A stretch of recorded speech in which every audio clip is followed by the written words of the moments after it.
So Lauren Boebert is changing districts out in Colorado. She's going from District 3 over to District 4 because, let's face it, she saw the writing on the wall. She realized she was going to lose, so she decided to move to a heavily conservative area in hopes to remain in Congress and stay relevant. She only won by a little over 500 votes against Adam Frisch the last time, and she sees him gaining momentum.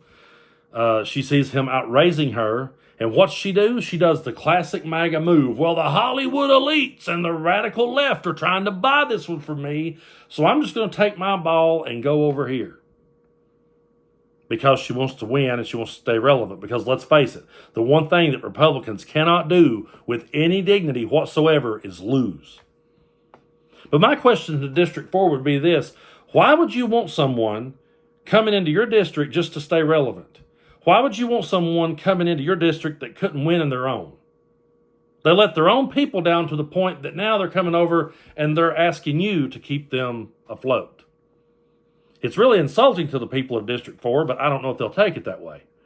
Because in MAGA's world, the only standard that they have, the only requirement they have is you have to repeat after the leader, which is Donald Trump. And as long as you do that, you're still in the clique. And Lauren Boebert does do that. In any other time in American history, she would have never held an office anywhere. You guys remember Ross Perot? Remember back in 92? He was actually doing okay. And then he decided to drop out of the race. And a couple of months later, he said, well, I changed my mind. I'm going to get back in the race. And I remember the media, I remember politicians from both sides of the aisle saying, oh, no, we can't have that guy. He's too wishy-washy. He can't make up his mind. A president has to be able to make tough decisions, and we can't have a guy that can't even make up his mind whether he wants to run or not. That used to be a standard that we held people to. And I've said this in previous videos, but Dan Quayle's entire political career died the day that he couldn't spell potato. And yet Lauren Boebert has been a potato in Congress this entire time. And she remains in there because she will quote the leader. She doesn't actually have to support the Constitution. If she will just yell the words Constitution real loud and call herself a patriot, it'll pass. She doesn't actually have to live the Christian lifestyle. But as long as she uses the Bible to beat other people over the head with it and quote the leader, Donald Trump, it will all pass. I remember one time I was reading The Wrestler, Ric Flair's book. And in the book, he was talking about how that he thought about running for president. And he said that he actually gave it some thought. And he started talking to some people about it, saying, hey, maybe I could run for president. And he said the governor, Jesse Ventura, the former governor, Jesse Ventura, who was also a wrestler, told him, said, Rick, don't do it. Whatever you do, don't do it. You'll get destroyed. Because Ric Flair was a wild man. He was a party animal. He had a horrible reputation with women.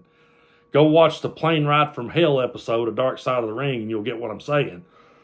But Jesse Ventura tells him, don't try it, Rick. They will destroy you. That was before Donald Trump. Now Ric Flair could be Donald Trump's running mate if he would just repeat after him. And every Christian out there would give the nature boy a pass. You would see preachers on the pulpit, Joel Osteen up there, we're kiss-stealing, wheeling-dealing, limousine-riding, jet-flying sons of a gun, by God. Because that's how hypocritical they are. So Flair, if you're listening, hell, go for it, buddy. You might as well. The rest of them did, and they got a pass, and Lauren Boebert gets a pass. What she was doing in that theater is what my mama used to tell me to not do when I got to the theater. You better not do that. God's a-watching you. But old Lauren does it, and she gets a pass. Why? Because she will repeat after the leader, and that's all that matters. That's the only standard and the only requirement that they have. Why in the world anybody in District 4 would be excited to see her coming is beyond me. She couldn't win at home, so she's going to take her ball and go over here. She's like the kid who right when she starts to realize she's going to lose, oh, my mom's hollering, I got to run. And she will still be out there parroting these talking points, being loud and obnoxious, talking over top of people. They think if they say something loud enough, it'll make it true. They think, and you know what? If they repeat the lie enough to their flock, if they say it enough and they say it loud enough, it'll stick. And those people will believe it like it's gospel. So one day there'll probably be, in the Trump Bible, there will be a gospel according to Lauren, I'm sure. Handy 3:16 says this. I mean, that's probably what's coming. Because they have no morals and no standards and no values whatsoever. Just quote the leader, Lauren, and you're in.